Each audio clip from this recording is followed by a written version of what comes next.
Одоо зурагтай ажиллах тухаараа insert руу ороод pictures компьютер болон онлайн сонгож байсан. За би компьютероо сонгоод за зургийнхаа хаана байршуулсан зургаа сонгоод insert. За зургаа бусангаас нь жижигрүүлнэ. Эсвэл picture форматсан дээрээ зургийнхаа хэмжээгээр өөрчилж болно. За ингээд шууд өндөр болон өргөнийх нь хэмжээгээр өөрчилж байна. За дунд болон энэ голын идрээс татахгүй. Энэ бол зургийн хэмжээг автоматар ингээд сунгаж татаад байгаа маа гэсэн. Тэгэхээр булангуудаас нь дандаа жижигрүүлж томруулна. За энэ удаа бол зургийн байршлын тухай. За энэ layout гэдэг энэ хойдолд нь байгаа wrap text. Эсвэл энд байгаа wrap text. Энэ хоёр адилхан учраас эндээс нь хажуу талаас нь илүү хялбар авах болно. За эхний сонгууд бол курсор хаана байна? Тэнд зураг очино. Одоо би Office Word хоёрын голд курсороо тавьчих. Зургаа чирээд ингээд чирээд тавихад энэ хоёрын голд очино гэсэн үг. За дараагийн сонголтууд нь эдгээр зургийг тойроод текст ингээд зургийг тойроод текст гэдэг сонголт. Энэ илүү ойрхон болно. Дүрстэйгээ илүү дүрсийн дагуу хэлбэрээр ингээ орно гэсэн үг. За энд top end button гэдэг текст орж ирэхгүй бусад форматуудаас орж ирнэ гэсэн үг. Энэ синхрон текст гэсэн үг. Энэ текстнийхаа цаана текстнийхаа наан гаргахчаар давхцчихна. Тэгэхээр бид нар магадгүй тайлбар байдлаар өгвөл хажуу талд нь сонгож. Тэгэхээр зургийн тайлбаруудыг энэ байдлаар харуулж байна. За бас 3 зураг дарааллаад ингээд хойно зэрэгцүүлж тавь.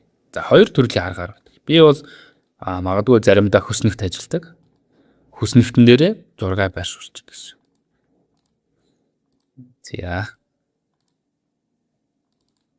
За зургийнхаа хэмжээг би 3 ижлэх гэж байгаа учраас 3 см-аар өгье. За энийг хувьсаар бусад нүдэнд тавьчихна. Picture формат руу ороод change picture зураг солих. За тэгээ компьютераас сонгоод ямар зураг сонгох. Ингээд зургуудаа сонгож.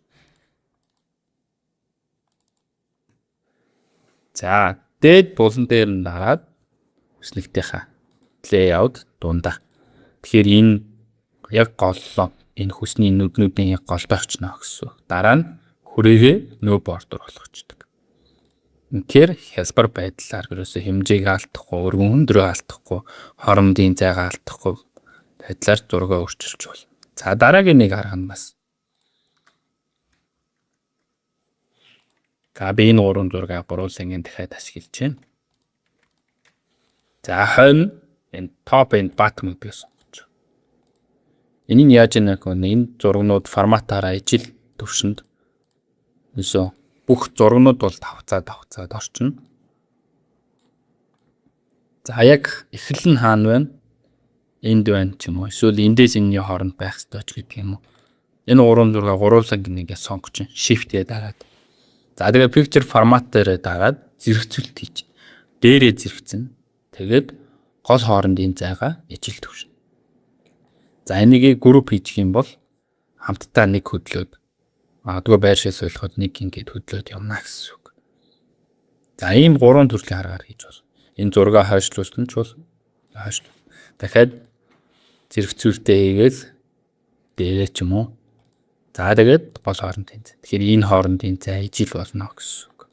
За амар юм булангаас нь жижигрүүлэхэд дээрээ зэрэгцээд жижигэрнэ гэсэн.